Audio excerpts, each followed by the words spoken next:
오늘 말씀에서는 그런 어지러운 상황 가운데에서 한 왕이 등장하게 될 것이라고 얘기해요. 보라, 장차 한 왕이 공의로 통치할 것이요 방백들이 정의로 다스릴 것입니다. 그러니까 그가 어떻게 통치한다고 말씀하고 있어요? 공의로.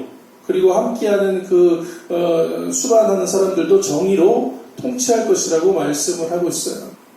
그리고 하나님의 그 공의와 정의로 통치될 때 또 나타나는 그런 변화가 있는데 그게 뭐냐?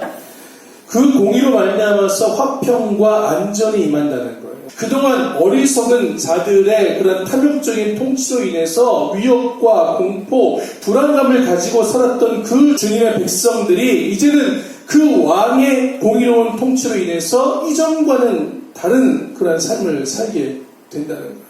하나님의 공의가 온전하게 퍼지면 유다 땅이 이렇게 평안과 안전으로 가득 차게 된다라고 하는 거예요. 신학적으로 보자면 아마 그 왕은 우리가 알고 있다시피 예수님일 거예요. 그 사랑의 실천을 통해서 하나님의 공의를 드러내신 거예요. 그러니까 그분을 따르고 그분을 섬기는 모든 사람들은 그 사랑을 기반으로 하여서 그분의 통치, 그분의 공의 안에서 거하게 된 것입니다. 그리스도인들이 이 발붙이고 사는 이 땅이 하나님의 공의와 정의가 실현되어야 될 하나님의 통치 영역이라는 거예요. 하나님의 통치 영역을 조금만 좁게 정의하면 그분을 따르는 자들이 모여있는 곳, 그분의 몸을 구성하고 있는 교회 공동체가 그 공의와 정의로 가득 차 있는 곳이 되어야 한다는 거예요. 적어도 교회 공동체 안에는 어리석은 자가 존귀한 자로 둔갑되어서는 안 되는 거예요. 적어도 교회 공동체 안에서는요, 간교하고 악한 자들이 대접받는 그러한 자리가 되어서는 안 된다는 겁니다. 악한 자들은 악한 자임을, 그리고 어리석은 자들은 어리석은 자임을 인식하고 고백하고 그 악함과 간교함에서 돌아서서 사절에 있는 말씀처럼 그들이 지식을 깨닫고 분명한 것을 말하는 그러한 자들이 되어야 돼요. 2000년 역사 속에서 하나님의 공의와 정의가 교회를 다스렸던 시기는 그렇게 길지가 않아요. 오히려 교회 안에서 세속적인 방식과 탐욕이 갇혔고요. 교회를 세상보다 더 타락한 곳으로 만들었던 시기가 훨씬 더 길어요. 현대교회도 그런 자리에 있지 않나 생각이 들어요.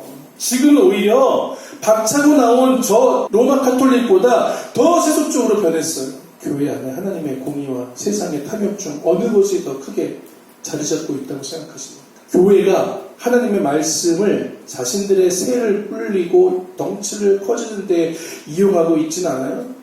이사야가 지금 지적하고 있는 그 어리석고 간교한 자들의 모습으로 지금 교회가 나아가고 있다는 것입니다. 겉으로는 하나님의 말씀을 이야기하고 예수님의 사랑으로 포장하고 있지만 내면을 들여다보면 자기 욕심을 실현하기 위해서 이를 추진하여 하나님의 공의를 말하면서 교회가 딴투기를 하면 그 교회는 무엇이 하나님의 공의라고 믿는 거예요? 하나님의 정의의 실천은 과연 무엇입니까? 무엇을 위해서 하나님을 믿고 무엇을 위해서 예수님을 구원자라고 고백하느냐 말입니다. 세상에서의 정의를 실현하기 전에 먼저 교회 안에서 하나님의 정의가 온전히 실현되도록 우리가 수고해야 돼요. 교회가 제일 싫어하는 죄가 있죠? 동성애입니다. 다 반대를 해요. 근데 그것보다 더 큰 죄가 뭔지 아십니까? 살인사욕을 위해서 이웃과 사회에게 해를 끼치는 것이 더 큰 죄라고 성경 말씀에 이야기하고 있어요. 그런데 거기에는 관대해요, 교회가. 왜요? 교회 주머니를 채워주니까. 교회가 큰 힘을 가지고 있으면서도 사회에 선한 영향력을 끼치지 않고 있다면 이거는 동성애보다 더 큰 죄예요. 거기에 대해서 비판해야 되고 정화해야 되는 겁니다. 교회 안에서 하나님의 공의가 절실히 필요한데 교회가 하나님을 속일 수 있어요?